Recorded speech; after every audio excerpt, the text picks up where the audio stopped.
porting for the first build I did, which I called Obsidia because it's a big black case. First I'll be showing the unboxing of the components. As you saw in the teaser video, the build came in two boxes, where one had the case and the other one held the various components. So here I am opening the first box, and this is the power supply, the Corsair RM series 550 watts, and this is a mysterious package which turned out to contain the Western Digital 1TB hard drive.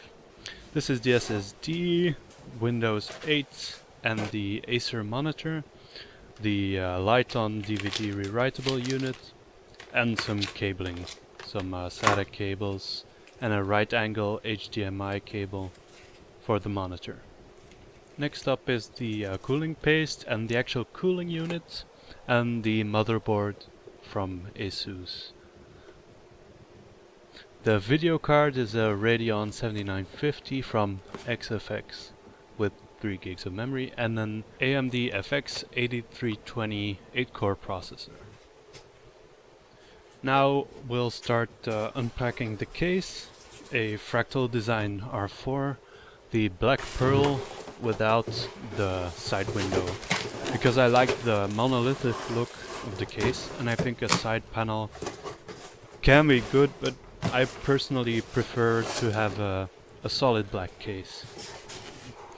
So I had some trouble unpacking the thing because my space is limited and I can't really lift it. I left the plastic on so my customer could pull it off himself. It has the white PCI covers and the Acer monitor, which is an G246 HLBBID 24-inch. Comes with a few power cables and a VGA cable, because this is 1995, and is pretty well wrapped. So unpacking it was kind of an adventure, but not really any problems there. The only weird thing about putting it together was that the installation required a coin to tighten the screws that hold the various parts together, which was kind of weird. I guess you could have used a screwdriver, but I didn't have one handy, so I just used a 5-euro-cent coin, which worked admirably. Testing. Yeah, at first I was like, oh my god, is he looking at the donkey? But he was just looking. Thumbs up. Just a little Minecraft video that I was watching at the time. Now to put everything together, starting with the motherboard. So the motherboard is an ASUS motherboard based on the AMD 99X chipset. The Evo R2, as you can see, comes with some driver CDs, which we will promptly throw away. The manual, which you should always read, of course. And I chose this motherboard because I find that ASUS motherboards are high quality and they have a good UEFI interface, which is nice.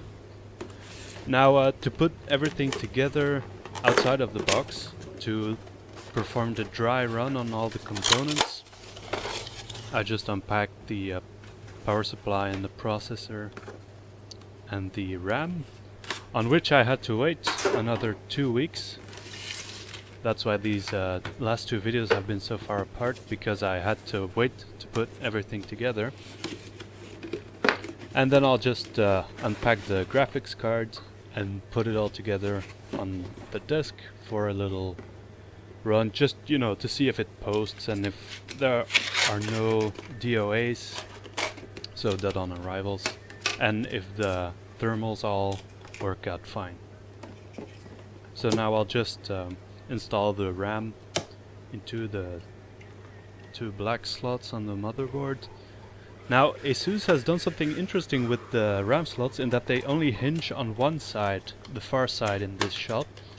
So you only have to unclip one side and you can just put them in, which is handy if you use larger graphics cards, which can make it hard to access the bottom RAM tabs when the graphics card's installed. So for this test I will just be using the stock cooler on the AMD processor, just to make sure if everything is alright.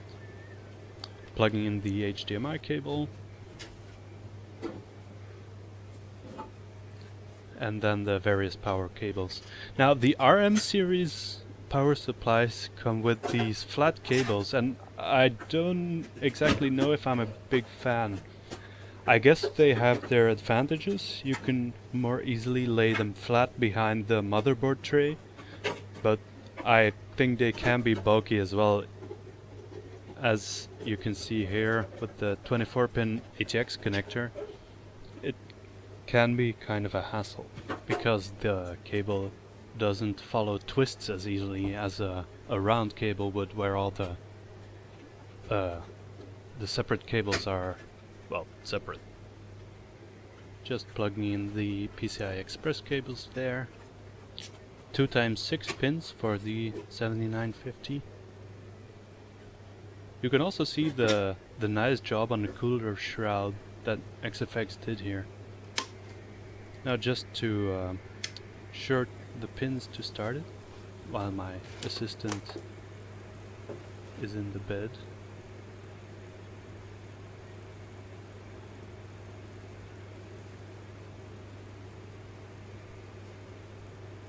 And there we go, it posts. New CPU installed, memory seems okay, 16 gigs of DDR3 1600 MHz. So we can just go ahead and power everything down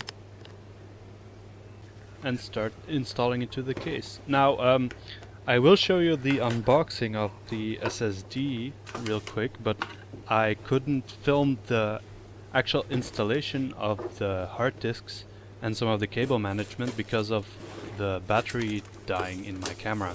I have a pretty cheap camera which can't charge and film at the same time, so well, it's not very interesting to watch either way, but you know, if you would like to see it, I'll have to apologize and promise to film it next time. What I'm showing now is the installation of the cooling system, which is a Corsair Hydro Series H60, or H60i rather, and which is a self-contained, fully closed water loop system from Corsair, which does have the Corsair Link capability, which I won't really be using in this system, but I chose the 60i simply because I couldn't get the H60 at the time. Now, after removing the stock heatsink, what I will be doing now is just using some paper towels and acetone to remove the supplied clean thermal interface compound from the cooler and the CPU, to replace it with the aftermarket Arctic Cooling MX4 thermal compounds. It was a little bit fiddly to install the cooler because I had never installed a closed loop system before, but I think it went pretty well. The fit and finish on the H60 is really nice, and Corsair did a pretty good job.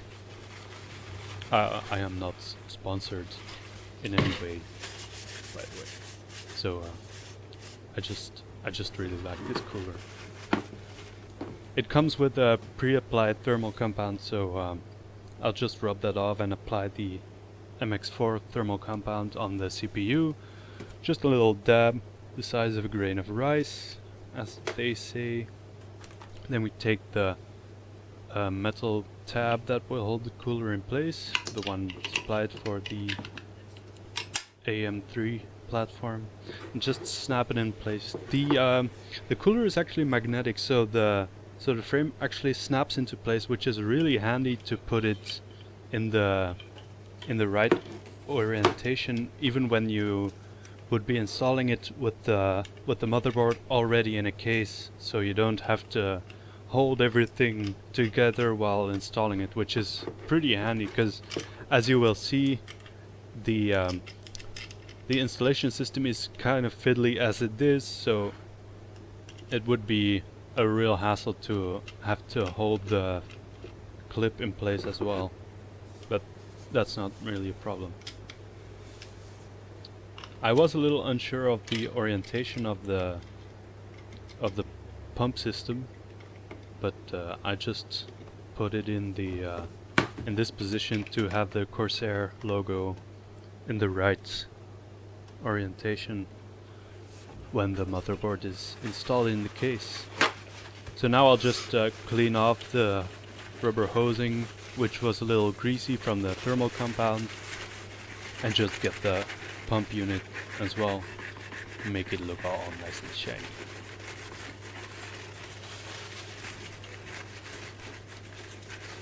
Now, installing all this into the case was, well, pretty straightforward. The Definer 4 comes with a packet of, well, accessories like screws and motherboard standoffs in a little box fitted into the hard drive trays,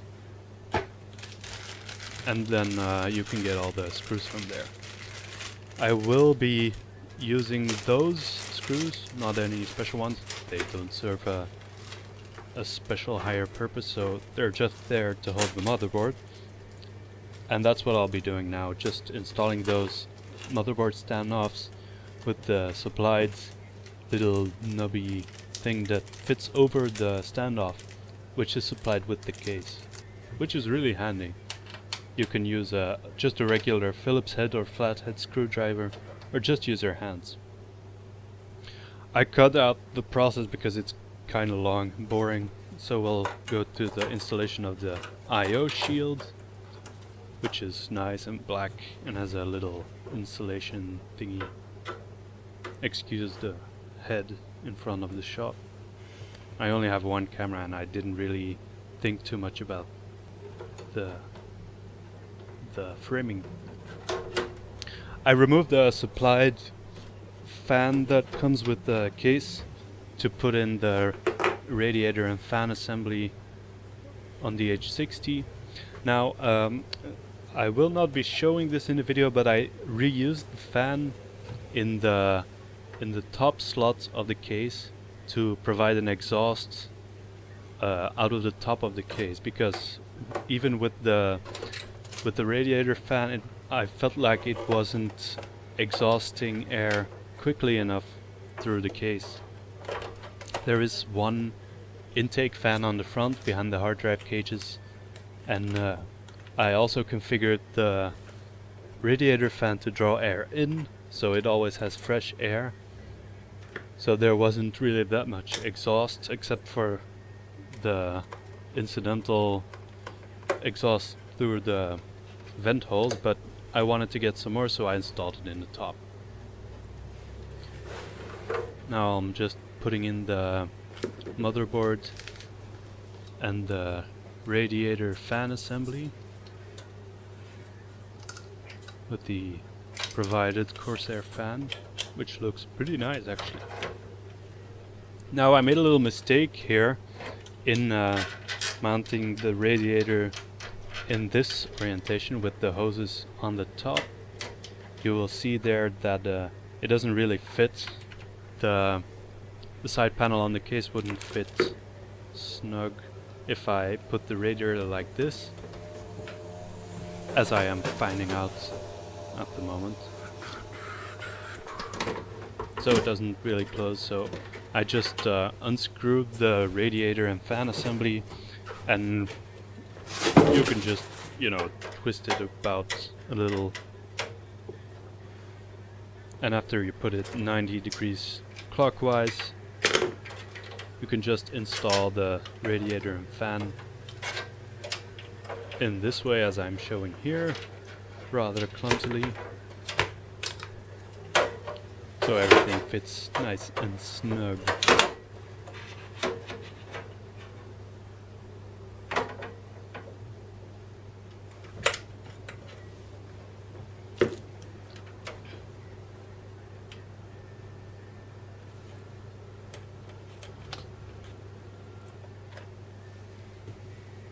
Here you see it installed in the way I finally mounted the radiator fan. I will only be using 2 hard drives, so I opted to remove the upper hard drive cage, which you can remove with 2 thumb screws. But I had to use a screwdriver because apparently I'm too weak. So this leaves the case a little cleaner, and I imagine it looks better and gives better airflow, so I wanted to have some space for routing the power cables. As you see, I've also installed the optical drive unit, and both hard drives are in place, as well as the front panel connectors on the Define R4. Now I'll be installing the graphics card. It's a 2-slot card, so I'll remove 2 of the PCI covers and just push the GPU in place and tighten it down. The Define R4 comes with thumb screws, but I wanted to get a little extra torque on the thumb screws, so I used a screwdriver just to make sure the graphics card is fully secured and really has no place to go, because I have built systems where the graphics card wasn't adequately secured. Everything is assembled, and now I will be booting the computer for the first time without an OS, so it'll just be a post test to see if I left any mistakes. Push the power button, check to see if airflow is going in the right way.